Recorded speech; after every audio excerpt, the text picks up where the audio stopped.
On the morning of October 7th, Israel and our world changed forever. I need not recount the harrowing details from that day. We are all well acquainted with its horrors. Over 1,200 people, most Israeli citizens, but some Americans and others, for example, from Thailand, lost their lives. And some 250 people from 30 countries were taken to Gaza as hostages. 5784 has been a painful and earth-shattering year for the Jewish people. And so on these high holidays, I can talk about little else than the events of that day, and most especially their aftermath. This will be a sermon in two parts. On Yom Kippur morning, I will delve into how that devastating day and the ensuing war has affected American Jewry and us. In particular, how anti-Semitism has grown and Israel has become increasingly ostracized. This morning, I wish to focus on how October 7th changed Israel and Israelis. And I will tell that story through the impressions I gained on this year's many visits to the place I consider a second home. In December, on my first trip to Israel, we ventured to Kfar Aza, a kibbutz on the Gaza border that is home to some 900 people. There on October 7th, 60 people were murdered and an additional 18 were taken hostage. 11 of those hostages came home in November in the brief ceasefire.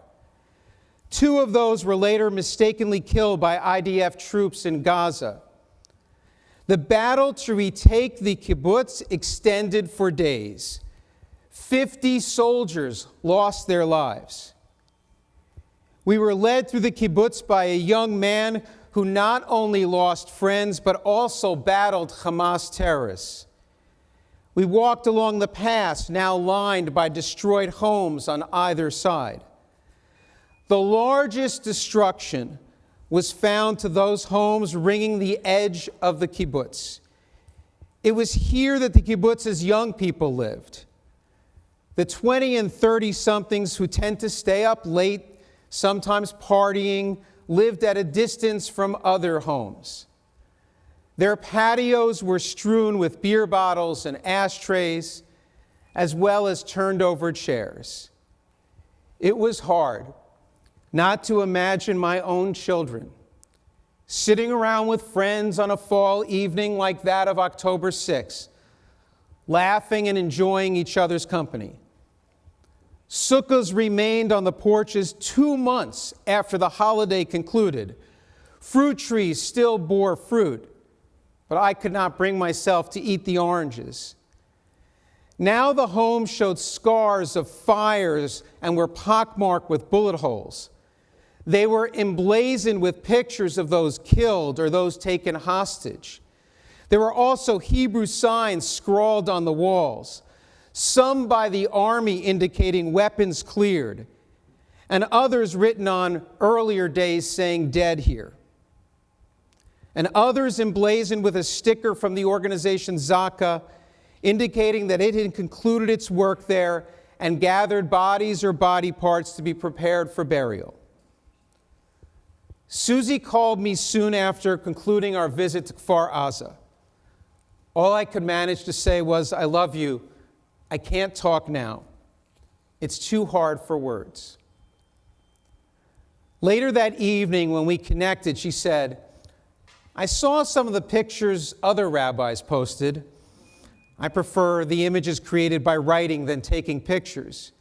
And she asked, "How come some of the other groups touring the kibbutz wore helmets and flak jackets, and you were walking around in a t-shirt and baseball cap?"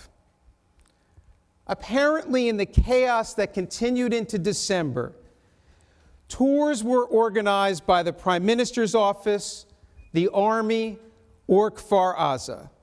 And they all three had different requirements for their visitors. My group was organized by the kibbutz, and so no helmets or jackets were required. And that seemingly absurd bureaucratic difference between the government, army, and kibbutz illustrates one of the central defeats Israel suffered on October 7th. Israelis woke up in the morning and said, "Where is the army?" And they lost faith in the Israeli Defense Forces. Israelis fought in countless wars believing their generation would be the last to fight. Now all they can do is write poems lamenting the army's absence during those harrowing days. Itai Lev writes, "The army wasn't there when they suddenly entered. It wasn't there when they tore dad off mom. Mom had said that when I grew up, there would be no army. Mom was right. Now all I want is to tell her that she's always right. I cried, I screamed, and still she is silent." There were also, of course, remarkable stories of heroism from that day. Amir Tibon and his family were rescued by his father, a former general who raced from Tel Aviv in his car to kibbutz Nachal Oz, battling terrorists along the way, and with his wife also detouring to rescue the injured. It took him 8 hours to get to Amir, his daughter-in-law, and grandchildren. Amir said, without such colossal failures, there would be no need for extraordinary acts of heroism. On October 7th, Israelis lost faith in their army. This faith has only recently been restored, albeit not completely, with the Defense Forces' string of military and intelligence successes battling Hezbollah in the north. Israelis also lost faith in Benjamin Netanyahu and his strategy for managing the conflict with Hamas. What happened in past generations was not supposed to happen in sovereign Israel. With the creation of the State of Israel, modern-day Cossacks were not supposed to murder, rape, and burn as they did to us in my grandparents' generation. Maybe it could still happen there, Israelis always thought, but never here. And although largely united behind the strategy for fighting Hezbollah, an increasing number of Israelis have become dismayed over the continuing war in Gaza.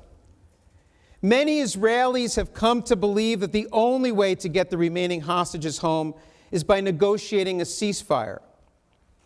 Hamas's fighting capabilities have been decimated, and the imminent threat against southern Israel has been reduced. Large portions of Gaza have been rendered uninhabitable. Tens of thousands of Palestinians have been killed, including an estimated 10,000 children. Some 60% of Gaza's population have lost a family member. Hamas's reported figure of 40,000 killed is no doubt exaggerated because it does not distinguish between civilians and combatants.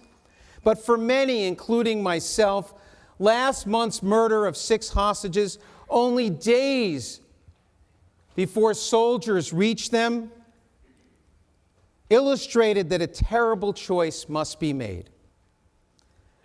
Negotiate for a ceasefire with Israel's avowed genocidal enemy to get what is believed to be the remaining 65 living hostages home, or fight on to the debatable end of destroying Hamas completely. A ceasefire is all that offers hope of bringing these hostages home. Already, the army appears to be diverting its fight to the north. And there, some 60,000 Israelis have been displaced from their communities along Lebanon's border. In January, I was again in Israel, and I spent Tu B'Shvat, Judaism's tree holiday, picking oranges. I was volunteering at farms in central Israel. The agricultural sector is dependent on foreign workers who fled the country soon after October 7th. Some 30 different kinds of citrus are grown on the farm where I volunteered. I discovered there, though, fields lined with rotten fruit because the farm lacked the labor to pick the oranges, grapefruits, clementines, pomelos, and even pomegranates before they fell from the trees. It was exhausting work finding the oranges nestled in the middle of the trees and then trudging through the mud with bags laden with this fruit. I worked alongside a man from kibbutz Dan, a kibbutz on Israel's northern border. He, his wife, and 3 children were living in a hotel room in Haifa since October. He was without a job because the university where he teaches was now closed, and so he decided to do some volunteer work. And when I finished the day's work, I picked fresh clementines from the trees as I walked to my car. I have never tasted anything as sweet or as delicious. And to mark the day's holiday, I tried to say the blessing for the fruit of the trees, but that father's sense of abandonment invaded my thoughts. I kept hearing his words instead of the blessing. Kibbutz Dan is such a beautiful place. My daughters love it there. We just want to go home. They long for their country life, but are trapped in an unfamiliar city in a small room built for overnight stays, not lengthy month-long stays.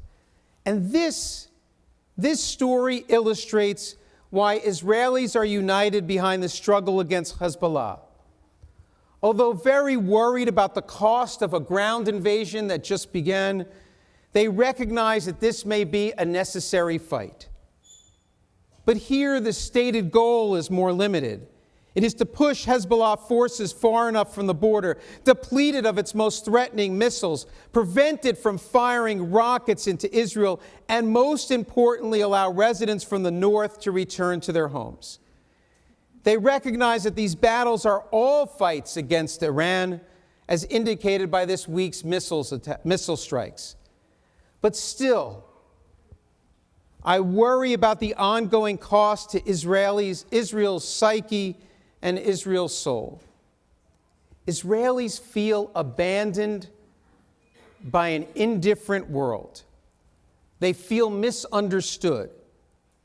Most just want to enjoy what a normal home feels like. They want to stop going to so many funerals. In the past year, every Israeli I know has attended countless funerals, many for soldiers. Some 350 soldiers have died since the ground war began. On another day when I packed strawberries at a nearby farm, the task was to make sure that there was as close as possible to 500 grams of berries in each container. I was not particularly good at this task, especially at arranging the best-looking strawberries on top. My mind kept wandering to who might be purchasing these berries at the market. I imagined them searching for the best-looking strawberries. On my morning drives to the farm, the announcer recited the names of those soldiers killed the day before. Sergeant Major Matan Lazar, 32 years old, from Haifa. Sergeant First Class Nicholas Berger, 22 years old, from Jerusalem. Sergeant Major Shai Biton Chayun, 40 years old, from Zichron Yaakov. On that day, there was some 24 names in all. It was the deadliest one-day loss in the war. Maybe those shopping for friends or neighbors' shiva would not choose the berries I packed.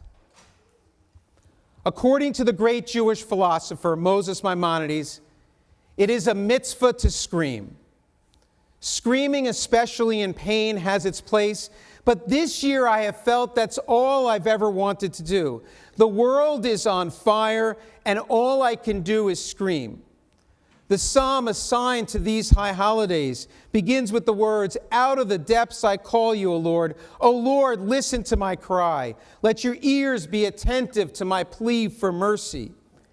It is framed by the psalmist's familiar words, Shir Hamalot, a song of ascents, and then continues, Mi ma'amakim, out of the depths. How can a song of ascents also be out of the depths?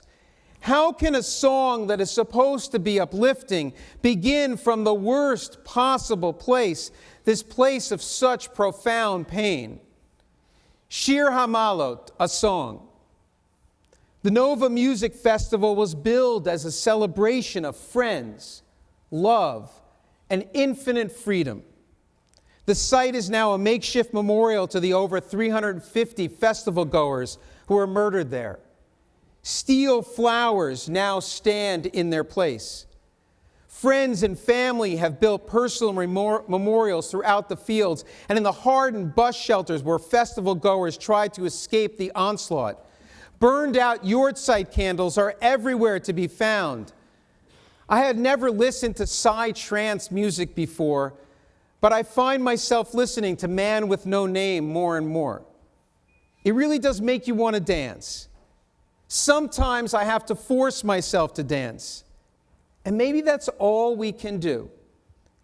Nearly 2,000 years ago, the rabbis thought this very same thought as they looked to a destroyed Jerusalem and a leveled temple. In that moment, they penned the words of the Sheva Brachot, O God, may there always be heard in the cities of Israel and in the streets of Jerusalem the sound of joy and of happiness, the voice of the groom and the voice of the bride. Kol sason v'kol simcha, kol chatan v'kol kala. The shouts of young people celebrating and the songs of children at play. I have offered these words to countless couples hundreds of times, but not until this year has this prayer seemed so contemporary. Maybe that's what we have been doing for thousands of years, and still dance despite the pain. Israelis were so excited that the Nova Festival organizers from Brazil had chosen Israel as this year's location. It felt as if they were affirming, we have arrived on the world stage. We are going to be just like every other nation. That was Zionism's vision. We can be part of the family of nations. I have always been so enthralled with Zionism's vision, and I remain a proud Zionist. Here is the simple reason why. I choose power over powerlessness. I choose power because I have read Jewish history. We tried powerlessness for 2,000 years. Since the destruction of that temple, we suffered expulsions, massacres, pogroms, and holocausts. No more. This is Zionism's central message. Jewish history teaches us that we cannot rely on God alone. Prayer may keep hope alive. That's what the concluding note of our Seders accomplished. L'shana haba'ah b'Yerushalayim, next year in Jerusalem, sustained the hope that one day we would return to the land. But prayer did not save enough Jewish lives. For that, we require the power of our own state. We do not live in a utopian messianic world.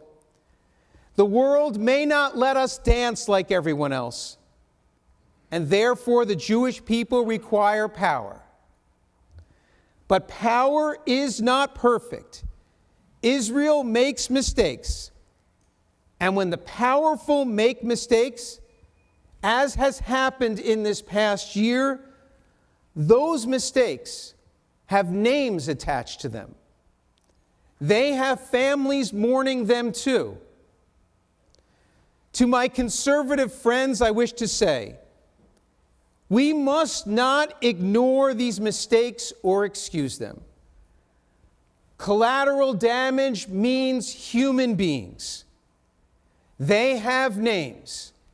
They have people who love them. that Hamas started this war with its murder, mutilation, and rape of 1,200 people and the taking of hundreds of hostages, that Hamas embeds its fighters in and builds tunnels under hospitals and schools and United Nations facilities, does not excuse Israel of moral responsibility. With a powerful army comes great responsibility. And with a government and military comes abuses. Take account of the increase in violence against West Bank Palestinians. The New York Times is not making stuff up, even though I might prefer it not always feature it on the front page. To my liberal friends, I must say, whoever said the Jewish nation is going to be perfect? It wasn't perfect when Ben Gurion was prime minister, and it isn't perfect now. I'm not going to suggest otherwise or pretend differently. I will take working to fix these mistakes and repair these abuses and advocating for Israel to do better over going back to running for our lives. Although that is exactly what made October 7th so spiritually devastating. I will take joining protesters in Tel Aviv over the worry of prior generations. No more should we worry, is this czar going to kill us or that queen force us from our homes? Having a state and an army whose primary purpose is to safeguard and defend its citizens is virtuous, even though its soldiers, commanders, and political leaders do not always live up to its stated ideals. I embrace Israel. With all those pitfalls and many imperfections, I celebrate Israel's many successes and its extraordinary wonders. Zionism is about writing our own story. It's about not being history's victims, but history's actors. It is about fighting for our lives rather than running for our lives. And that's why I am a Zionist. And that's why I will never abandon Israel or turn my back on the Jewish state. I will never give up on the Jewish people. I love the Jewish people and I love Israel. And that's also why I visited Israel so many times this past year. I can't stay away, even though this year's visits brought me more than a few restless nights.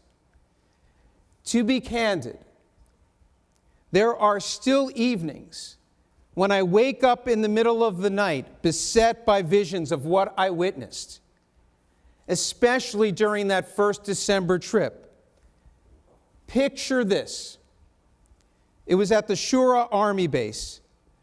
There, the group of rabbis with whom I was traveling sat in silence in a beautiful but stark room that few people ever see.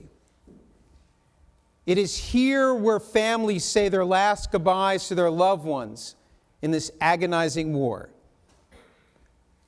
The process was explained to us in moving detail by one of the young rabbis who staffed the base.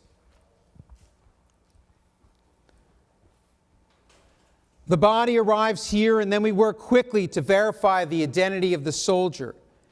We have a DNA database. We look to fellow soldiers for witness testimony. Once we have one of these two, we pre-position the officers near the fallen soldier's home. These are the officers who will personally deliver what Israelis call and dread the knock on the door. He continued, we hurriedly work to ascertain the second identifying mark so we can give those officers the go-ahead. We then prepare the body so that the family can journey here to visit their loved one. We all bowed our heads. None of these seasoned rabbis had any words to offer.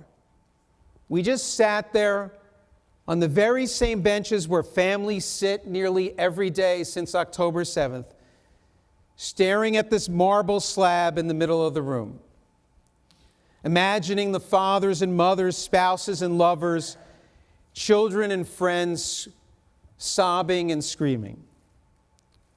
All of us have heard these cries before.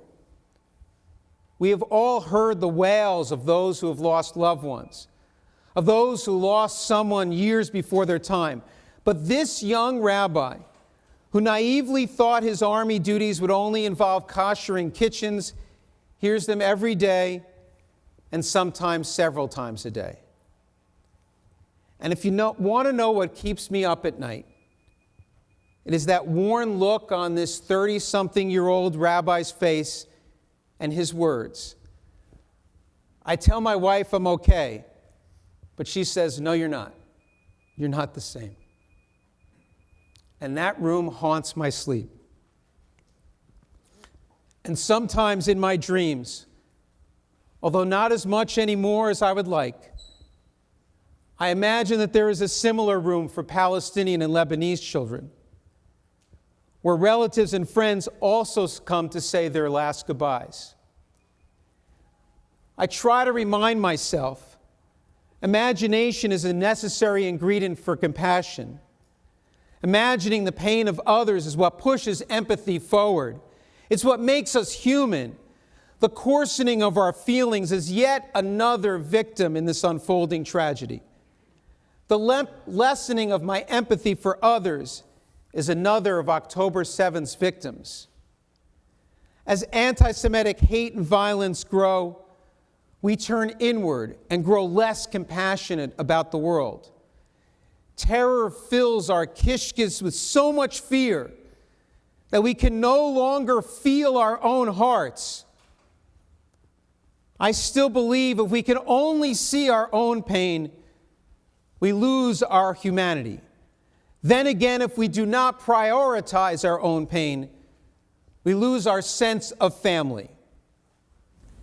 To be a Jew is to hold on to both the suffering of other human beings and the heartache of fellow Jews. This remains our ideal. This remains our dream, even if this moment pushes it farther out of reach. Jonathan Goldberg, the father of Hirsch Goldberg, Poland, Zichrono Livracha, who was so brutally murdered a little more than a month ago, said, in a competition of pain, there are no winners. There are no winners. And there are not enough rooms to contain all the pain and all the anguish. It will be October 8th for some time to come. And so on this Rosh Hashanah, let us pledge, stand with our family, remain proud to be a Jew, be a devoted Zionist, remain steadfast in your loyalty to Israel and its people, and try to nurture sparks of compassion for all people. I still believe. I still believe. I still believe.